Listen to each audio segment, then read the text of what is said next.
he always asks them, if I paid you $10,000, if you read this book in the next month, would you do it? And of course they would say, yeah, I would totally do it. And he said, great, I've caught you in my trap.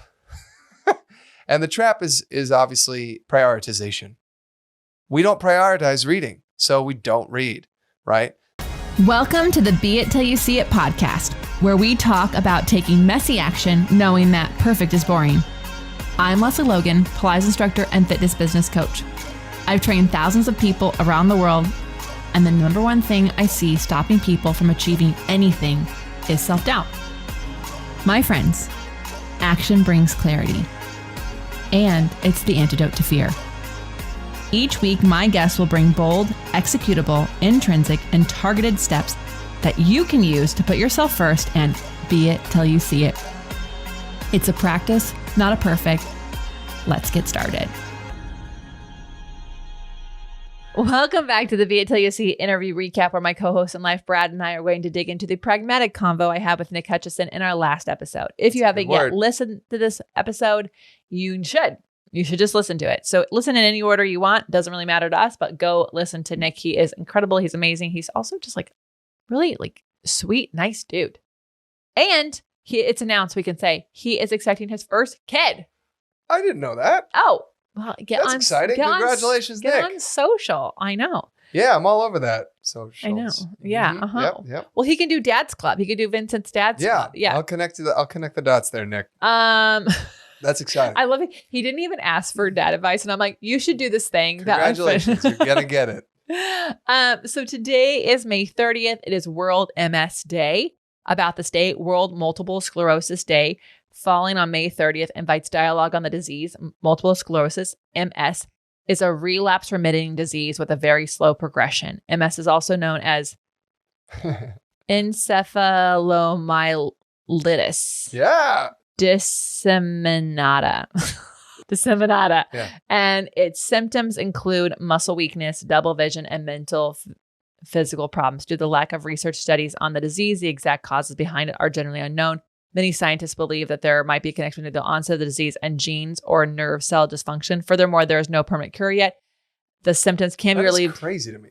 Using the right set of treatments and medications. I just want to shout out, because there's actually been a lot of talk about this. Selma Blair, I believe, did a docuseries or documentary about this. She's been very vocal about it. Christina Applegate is now in a cane, and she, I believe, had to stop acting because of it. And she had a really amazing show, even up until very recently. We just met someone in Phoenix, POT, who has MS. Yeah. Jack Osborne has it, Montel Williams, and Jamie Lynn Siegler. There's actually more. Let me just see if there's anybody you might know, but there's Tamaya Hill, David Lander, Walter Williams, Jonathan Katz, Janice Dean, Richard Pryor, Neil Cavuto, Trevor Bain. So there's a ton more. I'm sure there's more. The only reason I brought these people up is you might have loved them for a long time and wonder what they're doing.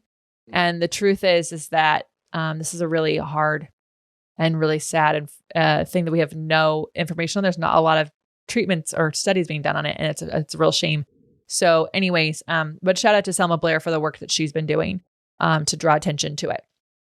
So what do we got coming up? Okay, OPC Summer Camp is this weekend. It is this weekend. It's not it is this weekend. Today's May 30th. That means we're looking at 2 days from now is June 1st. Yes. So Brad and I will have our blue blockers on. How many days are in May? We are going to have to go to bed early tomorrow night, Brad, because we have to get up super early on Saturday. It's all hands on deck, because it is just Zoom. It's 7 Zooms a day, 7 different links, 7 different teachers each day. I know. Different groups of people. Some people have day pass. Some people have bought a la carte. So we have to be on top of everything.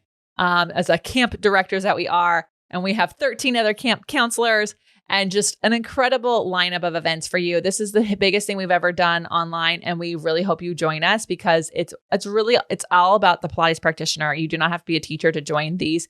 And if you can't join us live, you get to have the replays. So buy them anyways. That's right. I think that's the key. If you can't join us live, you get to keep the replays.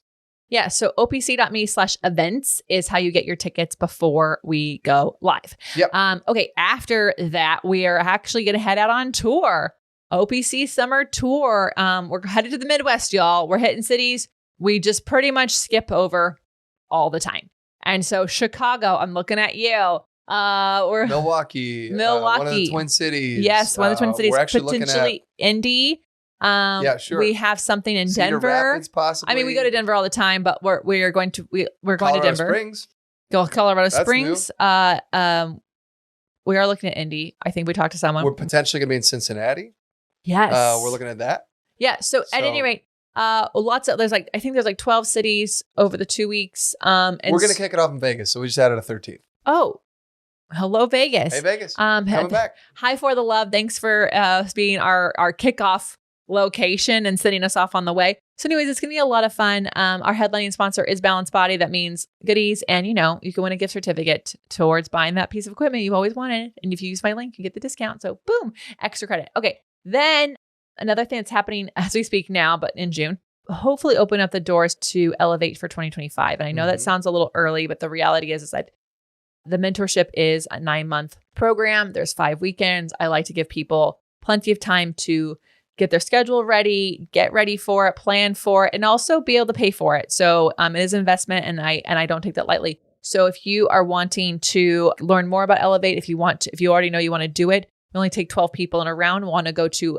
lesleylogan.co/EW. EW. And by the way, my name is spelled LESLEYLOGAN. That's true. .co/EW. E-dubs. That means Elevate Waitlist. So if you missed all of that, and we still have spots left, just reach out to us if you want to join us. We don't know if we have spots left because we're recording we're recording ahead of time. Yes, let's shift over to the audience question. So this is from Shown Living on Instagram. I'm building my hours towards my Pilates mat certification, and I find teaching group classes is much harder than one-on-one. Any tips to overcoming the fear, insecurity, anxiety, and the form of imposter syndrome that I'm experiencing from being in front of a group class? Yeah. So Shown Living. Okay. I love this question. First of all, a lot of people will even say that they prefer a class to a private. And that's because in the class, it's kind of chaotic and they don't have, there's a lot going on. So no one will notice that they might be nervous. And on a one-on-one, people can sense it. So I love that you are so confident in your one-on-ones. That's actually quite hard to do. So I would say you're winning. The second thing I would just say is if you're feeling like an imposter syndrome and you're new at anything, so this is for anyone. If you're new at something, you should feel like an imposter. You are new at it. If you didn't feel nervous, you are an egomaniac, narcissistic person who should probably go get checked out. So at any rate, here's what I will say. And this, if you haven't listened to last week's episode, go listen to my answer on queuing. You are new. You are not going to have it all figured out. You are going to be a little nervous. What I would say, first of all, the thing that I always do when I step into something that makes me nervous is I just go, it's showtime, and I be it till I see it. How would you act if you already were feeling confident teaching group classes? How would you act? How would you hold yourself? How would you welcome people into your class? How would you greet the class? How would you start the class? What is your speech for the class? How would you end the class? Right? Don't worry about what you're going to say. Just be it till you see it. Yeah. Don't worry about what you're going to say in the middle of class. What are the end caps that you can control that you want to say to invite people into a space that you're in control of? Yeah. Okay. So that's first and foremost. Second, my teacher, Jay Grimes, would say, bad Pilates, get used to it. Dangerous Pilates, never. I always translate that to ugly Pilates, get used to it. Dangerous Pilates, never. When you're teaching a bunch of people who have different learning styles and different abilities of paying attention, it's going to be a hot mess. So you need to look at a class and be able to spot danger and correct that. Anything in between danger and perfect, just let it be. Okay. They need to come back and they will get better. So that'd be my other thing. And the next thing is that people become teachers in weekends now, literally in a weekend or months. Maybe showing that you've been doing this for a year. I don't know, but something tells me probably not. My teacher would say you're not really a teacher till I've been teaching for 5 years. And so just teach as many people as you can. Not in a judgment way. No. But the reality is there's so much to process and dots to connect and, just understanding. Plus you should be feeling it in your own body too. Well, So it just takes time. A lot of takes questions and worries and concerns you have, they kind of answer themselves the more you teach.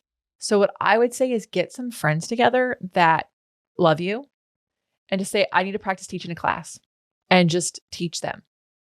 And they, in return, should give you testimonials. That's what they should do. But that's going to help you. But of course, you're going to feel nervous. You obviously care about doing well. Yeah. So that's just to me, nervous energy and imposter syndrome just shows that you care and that you're brand new at something. You would never let a client go, oh, I can't do the 100 on day one. Because you would laugh at them and say, of course you can't. Of course you can't. You're do new. the 100. You just started. So, my dear, of course you are nervous. Right. You are new.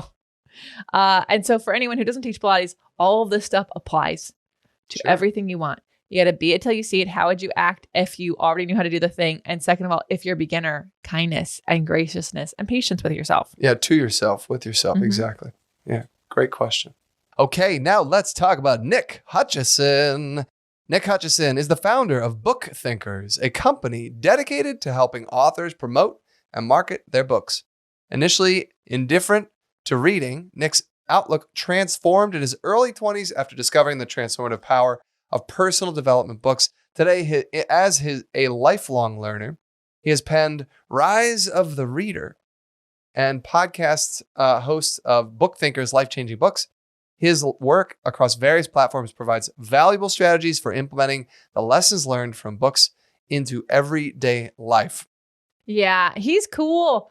I really enjoy him. I was on his podcast, BookThinkers, by the way. He's just the nicest dude. Just really nice, very thoughtful. Yeah. He's very perceptive. He listens and he integrates it. He analyzes it. He puts it out. It's just really wonderful. Get his book. You guys, if you are reading books so that we're talking about on the podcast and you're like, I'm not retaining enough, get his book. It's so good. It's been so helpful.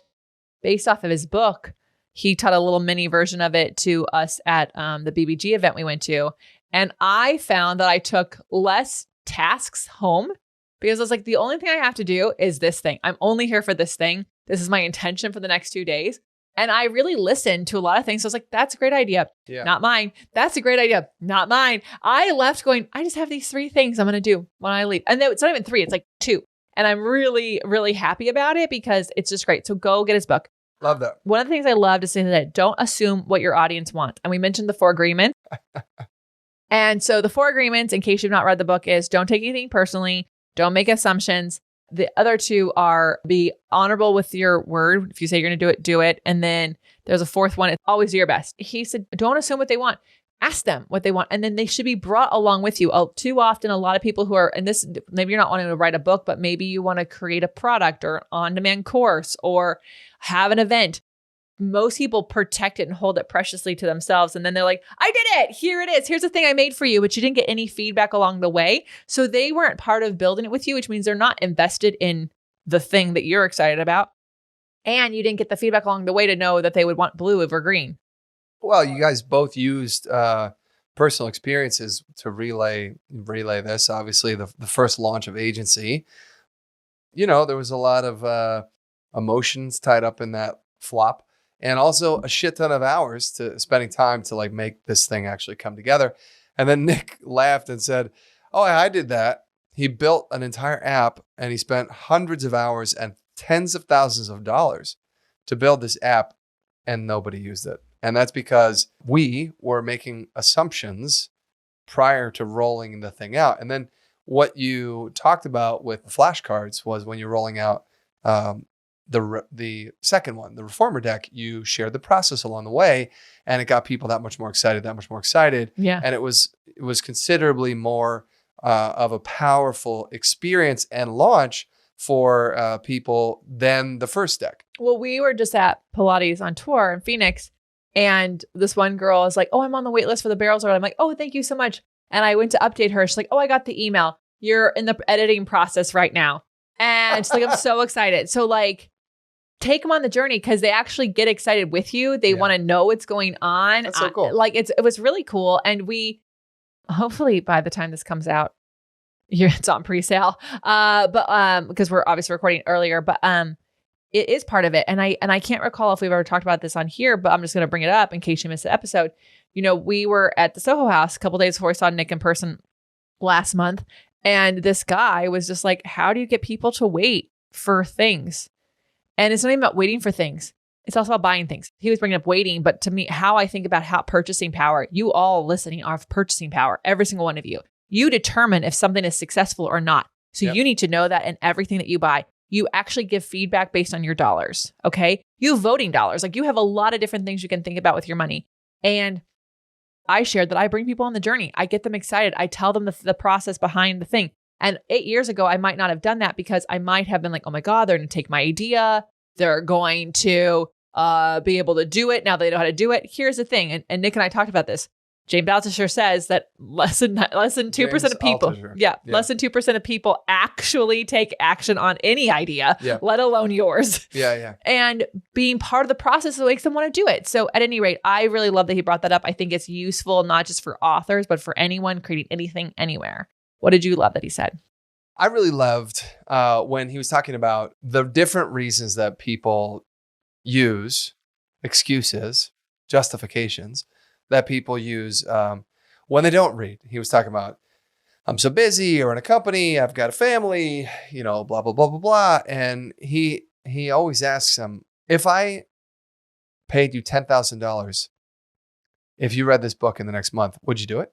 And of course they would say, yeah, I would totally do it. And he said, great, I've caught you in my trap. And the trap is obviously prioritization. We don't prioritize reading, so we don't read, right?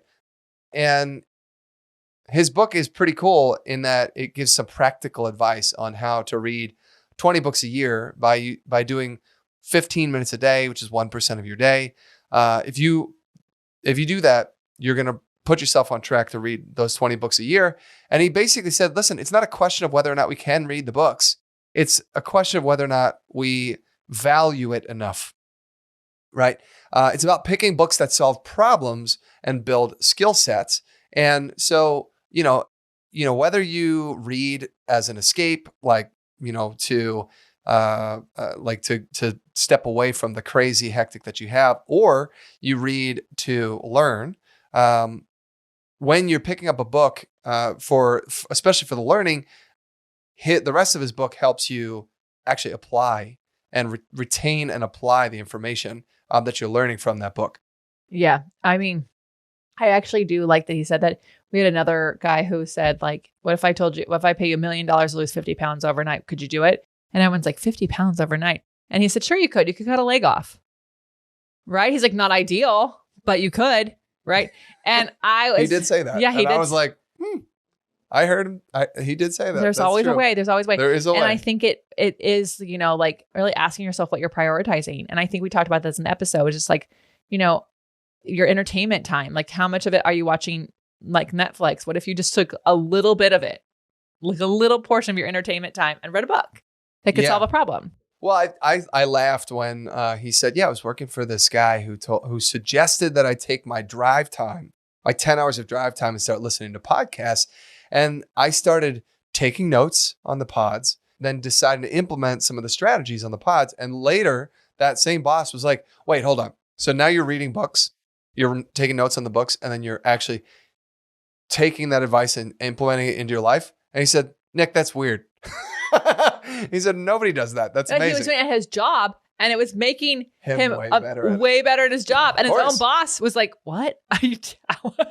How do you know this? How do you do this? So like it can, if you want to differentiate yourself, like it's not about being like 10 years ahead of some people, sometimes just being a little bit ahead. And knowledge is that kind of power. So yeah. It's true. All right, welcome back. So finally, let's talk about those beit action items. What bold, executable, intrinsic, or targeted action items can we take away from your convo with Nick Hutchison? He said, set a SMART goal for each of the books that you read.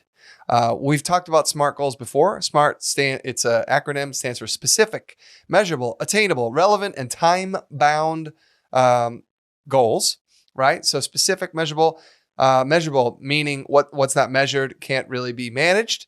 So set goals that are measurable. Attainable, set a realistic goal. Trying to consume too much of an unrealistic goal makes you it allows procrastination to creep in because it doesn't seem attainable. Then relevant, be emotionally connected to the information. What is this book going to do for you? Ask yourself, why am I actually reading this book? And then time bound, give yourself an actual deadline to take actions on what you're learning in that book. Or if, for some of us, it might just be a time bound action to read the damn thing in the first place, right? Mm-hmm. Yeah. So he also includes writing down intentions on the inside cover of the book that you own and then reviewing it every time you read another chapter. So what are your intentions for this book? Finish chapter 2, go back and read your intentions. Finish chapter 3, read your intentions. Finish chapter 4. I think it's a really interesting way to stay focused on what you're trying to get out of the book. Yeah. And, instead of it just being like, I'm reading the book, I got through the book. Okay, next, I got through that book too. I got through this book too. No, you're actually anchoring what you're learning against what your intentions for that book were. Well, I think Pretty cool. also if you, like some books might have like several things you can learn from them, but if you stick with one intention, you can always go back through and like read Write with a another different intention. Yeah. Yeah. But this way you can actually not just take in information, you can integrate what you're learning because you're not taking on too much information at one time. I love it. What about you? Okay, he said, do a little personal edit, find a problem that you're dealing with and identify the problem. And then go there and find a book that can help you solve it correctly. So he said, a lot of us won't do this. He said, warns, if you don't fix it over the next 30 years, you'll experience that problem almost 11,000 more times. So that's pretty insane. It's insane, but it's true because if you think of like, we have like 60,000 or whatever amount of thoughts per day. And like 80% of them are like the same thought. It's because you haven't solved the problem. And you're just like rerunning that in your head. So I would just say like a lot of times people ask for advice on like, what book should I be reading? But yes, you can ask others for that. That could be very helpful. But if you first identify the problem, you might like the book that you pick up first better because it's about you. And we only care about solving our own problems. So there it is. Yeah. Yeah. Anyways, Nick is awesome. You can actually follow him on Instagram and get really great book advice. You can also listen to his podcast, BookThinkers, to get really great ideas on like what's a book that could solve a problem that you want to solve. So check him out and let us know what your favorite parts were. Share this with a friend. If you've got a friend who's like saying they want to read more, this is a really good episode to help them understand how they can do that and prioritize that reading goal. Yep. And until next time, you guys, I'm Lesley Logan. And I'm Brad Crowell. Thank you so much for listening. How are you going to use these tips in your life? Share it with us, share with a friend. And until next time, be it till you see it. Bye for now. That's all I got for this episode of the Be It Till You See It podcast. One thing that would help both myself and future listeners is for you to rate the show and leave a review.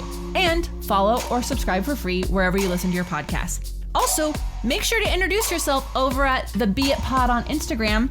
I would love to know more about you. Share this episode with whoever you think needs to hear it. Help us and others be it till you see it. Have an awesome day. Be It Till You See It is a production of the Bloom Podcast Network. If you want to leave us a message or a question that we might read on another episode, you can text us at +1 310 905 5534 or send a DM on Instagram at BeItPod. It's written, filmed, and recorded by your host, Lesley Logan, and me, Brad Crowell. It is transcribed, produced, and edited by the Epic team at Diseño.co. Our theme music is by Ali at Apex Production Music, and our branding by designer and artist Gianfranco Cioffi. Special thanks to Melissa Solomon for creating our visuals. Also to Angelina Herrico for adding all of our content to our website. And finally, to Meredith Root for keeping us all on point and on time.